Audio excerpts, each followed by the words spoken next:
Hello everyone, welcome back to my channel.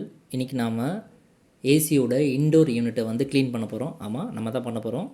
வீடியோக்குள்ளே போகிறதுக்கு முன்னாடி சேனலை சப்ஸ்கிரைப் பண்ணாதும் பண்ணிக்கோங்க. அப்படியே பக்கத்தில் இருக்கிற பெல் ஐக்கானே கிளிக் பண்ணிக்கோங்க. வாங்க இப்போ வீடியோக்குள்ளே போகலாம். ஸோ இதுதான் எங்கள் ஏசி கேரியர் பிராண்டு.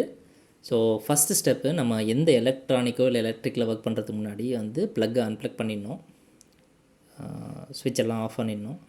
இப்போ க்ளீனிங் ஸ்டார்ட் பண்ண போகிறோம். செகண்ட் ஸ்டெப் என்னென்னா, இந்த இன்டோர் யூனிட்டுக்கு மேலே இருக்கிற பகுதி தான் ஃபஸ்ட்டு வந்து க்ளீன் பண்ணணும். ஏன்னா நம்ம ஃபஸ்ட் எடுத்தோடனே ஓப்பன் பண்ணிவிட்டு உள்ளே க்ளீன் பண்ணிட்டோன்னா கடைசியாக மேலே க்ளீன் பண்ணுறப்போ அந்த குப்பையெல்லாம் வந்து மறுபடியும் உள்ளே போயிடும். அதனால் ஃபஸ்ட்டு வந்து நம்ம வந்து மேலே தான் க்ளீன் பண்ணணும். இந்த மாதிரி ஒரு காட்டன் கிளாத்தை வச்சுக்கோங்க. காட்டன் கிளாத்தை வச்சு ஃபுல்லாக இப்போ இங்கே பாருங்கள், நான் தள்ள நிறைய டஸ்ட் வந்துகிட்டே இருந்துச்சு. கிட்டத்தட்ட ஒரு 5-6 மந்த்ஸாக வந்து க்ளீன் பண்ணலை. ஸோ அதனால் நிறைய டஸ்ட் இருக்குது. அண்ட் தென் இப்போ பார்த்தீங்கன்னா இந்த இன்டோர் யூனிட்டை வந்து ஓப்பன் பண்ணுறது ரொம்ப ஈஸி தான். 2 சைடில் ஒரு நாப் கொடுத்துருப்பாங்க. ஜஸ்ட்டு நம்ம ப்ரெஸ் பண்ணோன்னா ஓப்பன் ஆயிரும். இங்கே பாருங்கள், ஃபில்டரில் எவ்வளோ டஸ்ட் இருக்குது. இது எதிர்பார்க்கவே இல்லை இவ்வளோ டஸ்ட் இருக்குதுன்னு சொல்லிட்டு.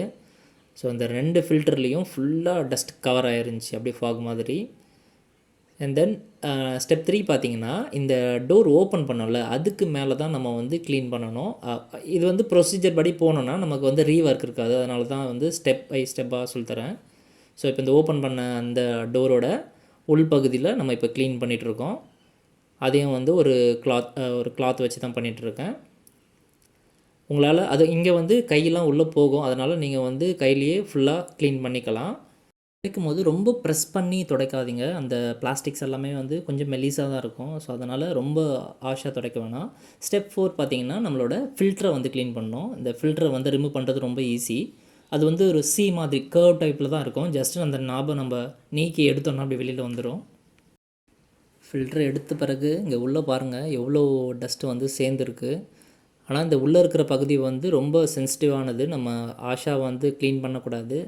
இங்கே இருக்கிற ஃபில்டரை வந்து க்ளீன் பண்ணுறது தான் பெரிய வேலை. இங்கே பாருங்கள், ஃபஸ்ட்டு வந்து தண்ணி ஊற்றிடாதீங்க. எடுத்த உடனே ஸ்டெப் 6 என்னென்னா, நம்ம வந்து கிளாத்தில் தான் வந்து இந்த ஃபில்டரை வந்து ஃபஸ்ட்டு வந்து துடைக்கணும். இங்கே பாருங்கள், இவ்வளோ அழகாக நம்ம துடைக்க அந்த டஸ்ட் எல்லாமே வெளியில் வந்துடுச்சு. ஸோ இதெல்லாம் ஒட்டுற மாதிரி தான் இருக்கும். ஸோ அதனால் வந்து நீங்கள் க்ளீன் பண்ணும்போது ஃபஸ்ட்டு தண்ணி ஊற்ற வேண்டாம். இந்த மாதிரி கிளாத்தை வச்சு துடைச்சிங்கனாலே க்ளீனாக வந்துடும். 90% வந்து வந்துடும். ஜென்டலாக பண்ணுங்கள். ஏன்னா இந்த எஸ்எஸ் ஸ்டீல் வந்து ரொம்ப மெல்லிஸாக இருக்கும் இந்த பிளாஸ்டிக்கோடு சேர்ந்து. அது இல்லாமல் இது வந்து கர்வ் டைப்பில் இப்படி தான் இருக்கணும். ஏன்னா அப்போ தான் ரீஃபிட் பண்ணுறதுக்கு வந்து வசதியாக இருக்கும். ஸோ பேக் சைட் பண்ணிவிட்டு அதே மாதிரி ஃப்ரண்ட்லேயும் பண்ணிக்கோங்க.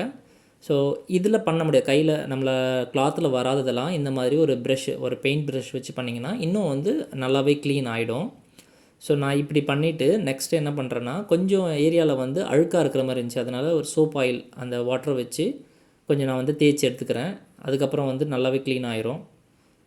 ஸோ இப்படி நம்ம பண்ணும்போது நம்ம ஒர்க் பண்ணோம் அப்படின்றது தெரிய வரும். ஸோ ஃபுல்லாகவே வந்து சோப் ஆயில் கொடுத்துட்டு ஃபைனலாக வந்து நான் என்ன பண்ணுறேன், டேப் வாட்டரில் இதை வந்து வாஷ் பண்ணி எடுத்துக்கிறேன். இது ரொம்ப ஈஸி தான். பட் என்ன, ரொம்ப ஃபோர்ஸாக நம்ம வந்து அழுத்தி பண்ணக்கூடாது. இந்த மாதிரி கிளாத்து அண்ட் தென் இந்த மாதிரி ப்ரஷ் வச்சு பண்ணும்போது நல்லாயிடும். இதுக்கப்புறம் வந்து நம்ம கண்டிப்பாக வெயிலில் காய வைக்கணும். அப்படி ஈரத்தோடு போடக்கூடாது. ஸ்டெப் 7 இதுதான் இருக்கிறதுலே ரொம்ப கஷ்டமான ஒன்று. ஏன்னா அந்த உள்ளே இருக்கிற அந்த ஜென்டல் ஏரியா. ஸோ இதை வந்து நான் பெயிண்ட் ப்ரஷ்ஷை வச்சு தான் வந்து ரொம்ப மைல்டாக தான் நான் வந்து துடைச்சி எடுக்கிறேன். ஸோ இப்படி நம்ம பண்ணோன்னா மேல் வாக்கில் பண்ணும்போது அந்த டஸ்ட் எல்லாம் வந்து நமக்கு கீழே போகாமல் மேலே இருக்கும். அதனால் தெரிய வரும். இப்படி ப்ரெஷ்ஷு போகாத இடம், நான் இந்த 2 லேயர் மாதிரி இருந்துச்சு. ப்ரெஷ்ஷு போகாத அந்த மேல் அப்பர் லேயருக்கு வந்து டூத் ப்ரஷ்ஷை வச்சு நான் வந்து இப்படி துடைச்சி வச்சு எடுத்தேன்.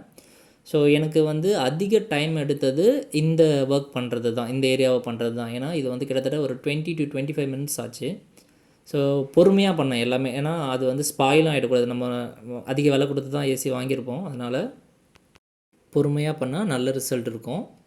ஸோ இதே போல் என்டையர் ஏரியாவுக்குமே நம்ம வந்து க்ளீன் பண்ணியாச்சு. பொறுமையாக அந்த டூத் ப்ரஷ்ஷை வச்சு க்ளீன் பண்ணியாச்சு. ஸ்டெப் 8 பார்த்திங்கன்னா, இந்த டூத் ப்ரஷ்ஷை திருப்பி வச்சு இந்த கிளாத்தில் நான் சுற்றிக்கிட்டேன். அது எதுக்குன்னா, உள்ளே இருக்கிற ஏரியாஸ் சிலதெல்லாம் பிளாஸ்டிக் இருக்குல்ல, அதெல்லாம் வந்து இந்த கை போகலை. அந்த மாதிரி இருக்கிற ஏரியாஸில் இந்த மாதிரி நான் வந்து துடைச்சி எடுத்துக்கிட்டேன். ஸோ அப்போ வந்து ஃபுல்லாக உள்ளே இருக்கிற என்டையர் ஏரியா க்ளீன் ஆகிடும். இந்த மாதிரி பொறுமையாகவே பண்ணுங்கள் எல்லாமே. ஸோ நெக்ஸ்ட்டு பார்த்தீங்கன்னா இந்த ஏர் ஃப்ளோ வர ஏரியா இருக்குல்ல, அந்த ஸ்விங் ஆகுற அந்த பிளேட்டு அதுக்கு மேல்புறத்துலேயும் கீழேயும் நம்ம வந்து க்ளீன் பண்ணணும்.